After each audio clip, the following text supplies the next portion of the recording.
Sir ನಮಸ್ಕಾರ, ಎಲ್ರಿಗೂ ನಮಸ್ತೆ. ಇದೊಂದು ಅಗ್ರಿಕಲ್ಚರ್ ಅಥವಾ ಫಾರ್ಮ್ ಹೌಸ್ ಲ್ಯಾಂಡು, 7.5 ಎಕರೆ.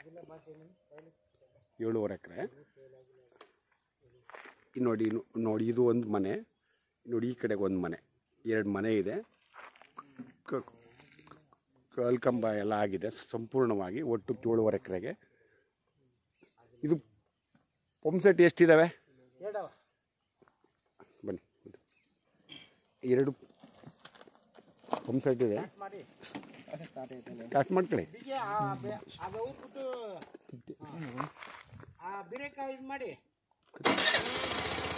ಅಷ್ಟೇ, ಟಚ್ ಬಿಡಿ.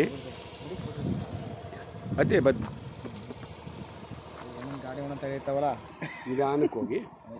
ಹೋಗಿ ಸರಿ. ಇದು ರಸ್ತೆ ಅಂದರೆ ಇವರು ಓನಾಗಿ ಇಟ್ಕೊಂಡಿರ್ತಕ್ಕಂಥದ್ದು. ನಿಧಾನಕ್ಕೆ ಹೋಗಿ. ಇವರು ಓನಾಗಿ ಇಟ್ಕೊಂಡಿರ್ತಕ್ಕಂಥ ರಸ್ತೆ ಇದು. ಸೊ ನೋಡಿ, ಈಗ ನಾನು ಸ್ಕೂಟ್ರಲ್ಲಿ ವಿಡಿಯೋ ಮಾಡ್ತಾಯಿದ್ದೀನಿ. ಈ ಕೋಕೋನಟ್ಸ್ ಏನಿದೆಯೋ ಇದು ಈಸ್ಟ್ ವೆಸ್ಟ್ ಒಟ್ಟು 4 ಎಕರೆ ಇದೆ. ಒಟ್ಟು 4 ಎಕರೆನಲ್ಲಿ ಒಂದು 170ರಿಂದ 180 ಕೋಕೋನಟ್ಸ್ ಇದೆ. ಎಲ್ಲವೂ ಒಳ್ಳೆ ಈಲ್ಡ್ ಇದೆ. ಇದೊಂಥರ ರೆಡ್ ಆ್ಯಂಡ್ ಬ್ರೌನ್ ಸಾಯಿಲು, ಒಳ್ಳೆ ಮಣ್ಣು. ಇದು ಬಂದು ಅಂದರೆ ಒಟ್ಟು ಬಂದು 7.5 ಎಕರೆ. 7.5 ಎಕರೆಯಲ್ಲಿ ನಾನು ಆಗಲೇ ಹೇಳಿದಂಗೆ 4 ಎಕರೆಗೆ ಕೋಕೋನಟ್ಸ್ ಇದೆ. ಇನ್ನು ಒಂದು 2.5 ಎಕರೆಯಷ್ಟು ಹಂಗೆ ಕೆಂಪ್ಟಿ ಲ್ಯಾಂಡ್ ಇದೆ. ಇನ್ನು ಒಂದು 1 ಎಕರೆ ಅಷ್ಟರಲ್ಲಿ ಒಂದು ಕೋಳಿ ಫಾರಮ್ ಇದೆ. ನೋಡಿ ಇದು ಮಾಡ್ಕೊಂಡಿದ್ದಾರೆ, ಹೊಂಡ ಮಾಡ್ಕೊಂಡಿದ್ದಾರೆ. ನೋಡಿ ಅದು ಕೋಳಿ ಫಾರಮ್. ಅದು 2 ಇದ್ದಾವೆ. ಆ ಕಡೆಗೆ ಹೋಗಿದೆ.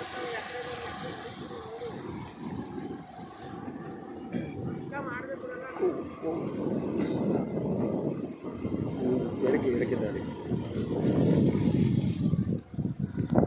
ಇದು ಎಂಟ್ರೆನ್ಸ್, ಮೇನ್ ಎಂಟ್ರೆನ್ಸ್ ಅದು.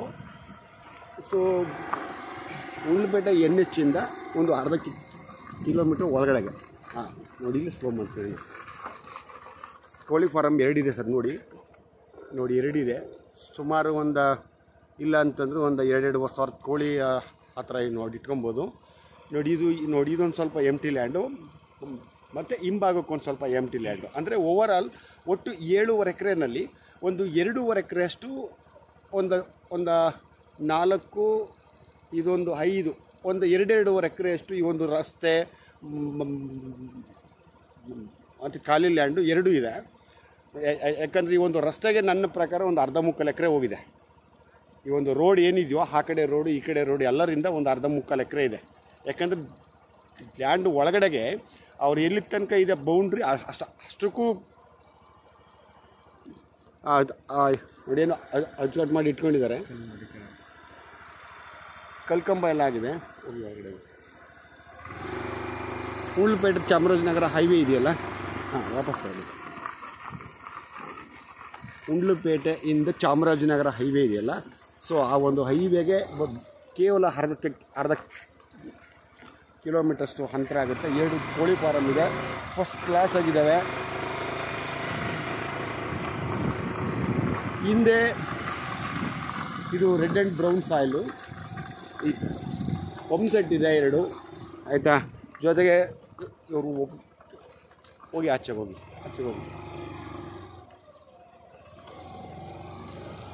TC ಹಾಕ್ಕೊಂಡಿದ್ದಾರೆ ಓನಾಗಿ. ಇದೆಲ್ಲ ಅಕ್ಕಪಕ್ಕದ ಆಸ್ತಿಗಳು, ಇದೇ ಗ್ರಾಮದ ರೈತರದು.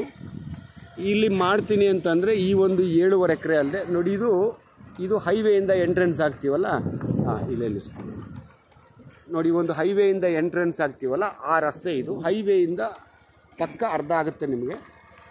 ನೋಡಿದೆ ಮೇನ್ ಎಂಟ್ರೆನ್ಸ್. ನಿಮಗೆ ಈ ಒಂದು ಎಂಟ್ರೆನ್ಸ್ ಬಿಟ್ಟರೆ ಈ ಒಂದು ಆಸ್ತಿಯಿಂದ ಇನ್ನೊಬ್ಬರಿಗೆ ಅವಕಾಶ ಇಲ್ಲ, ಇನ್ನೊಬ್ಬರಿಗೆ ಎಂಟ್ರಿ ಇಲ್ಲ.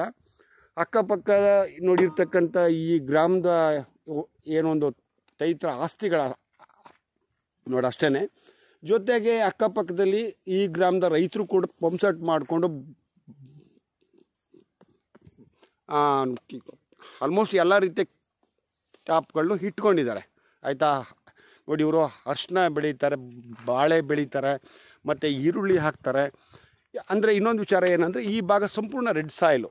ನೋಡಿ ಇಲ್ಲಿ ಕಾಣ್ತಾ ಇದೆಯಲ್ಲ, ಇದೆಲ್ಲ ಸಂಪೂರ್ಣ ರೆಡ್ ಸಾಯಿಲು.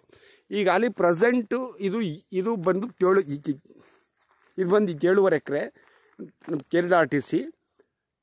ಇಲ್ಲಿ ಏನಾದರೂ ಯಾರಿಗಾದ್ರೂ ಇಂಟ್ರೆಸ್ಟ್ ಇದ್ದು ಈ ಲ್ಯಾಂಡನ್ನು ನೀವೇನಾದರೂ ಮಾಡಿಕೊಂಡ್ರೆ ಇನ್ನೂ ಒಂದು 5-6 ಎಕರೆಯಷ್ಟು ಕಡಿಮೆ ಬಜೆಟಲ್ಲಿ ಆಗ್ತವೆ ಅವು. ಅಂದರೆ ಈ ಲ್ಯಾಂಡ್ಗೆ ಇಂಥ ಕಡಿಮೆ ಪ್ರೈಸಲ್ಲಿ ಆಗ್ತವೆ. ನೋಡಿ ಇದಕ್ಕೂ ಅದಕ್ಕೊಂದು ಸ್ವಲ್ಪ ವ್ಯತ್ಯಾಸಗಳಾಗಿ ಆಗುತ್ತೆ. ಇವರು 1 ಎಕರೆಗೆ 32 ಲಕ್ಷ ಹೇಳ್ತಾ ಇದ್ದಾರೆ. 1 ಎಕರೆಗೆ 32 ಲಕ್ಷ ಹೇಳ್ತಾ ಇದ್ದಾರೆ. ಸೊ ಇಂಟ್ರೆಸ್ಟ್ ಇದ್ದಂಥವ್ರು ಹೇಳಿ, ಯಾಕಂದರೆ ಫೈನಲ್ ಎಷ್ಟಕ್ಕಾಗುತ್ತೋ ನಂಗೆ ಗೊತ್ತಿಲ್ಲ. ಬಟ್ ಅವರು ಈಗ ಕೇಳ್ತಾ ಇರೋದು ನೀವೇನು ಮಾಡೋಂಗಿಲ್ಲ. ಒಳಗಡೆ 2 ಕೋಳಿ ಫಾರಮ್ ಇದೆ, ಒಂದು 170ರಿಂದ 180 ಒಳ್ಳೆ ಈಲ್ಡಿರ್ತಕ್ಕಂಥ ಕೋಕೋನಟ್ಸ್ ಇದೆ, ಸಂಪೂರ್ಣ ಪೈಪ್ ಲೈನ್ ಆಗಿದೆ, ಫುಲ್ ಡ್ರಿಪ್ ಇದೆ, ಜೊತೆಗೆ ಪಂಪ್ ಸೆಟ್ಗಳು 2 ಇದ್ದಾವೆ. ಸೊ ಗುಂಡ್ಲುಪೇಟೆಯಿಂದ ಚಾಮರಾಜನಗರ ಹೈವೇಗೆ ಬರೀ ಅರ್ಧ ಕಿಲೋಮೀಟ್ರ್ ಅಷ್ಟೇ. ಓಕೆ, ಅರ್ಧ ಕಿಲೋಮೀಟ್ರ್. ನೋಡಿ ಇದೇ ಥರ ರಸ್ತೆ ಇದೆ, ಒಂದು 20-25 ಅಡಿಯಷ್ಟು, ಭಾಳ ವಿಶಾಲವಾಗಿದೆ. ಎಷ್ಟೇ ಮಳೆ ಹೋದ್ರೂ ಕೂಡ ಯಾವ ಕಾರಣಕ್ಕೂ ಇಳಿಯಲ್ಲ ಇದು. ನೀವು ಯಾವ ಟೈಮ್ ಬೇಕಾದ್ರೂ ಬಂದು ನೋಡಿ ಇಲ್ಲೇ ಇರ್ಬೋದು. Okay sir, thank you.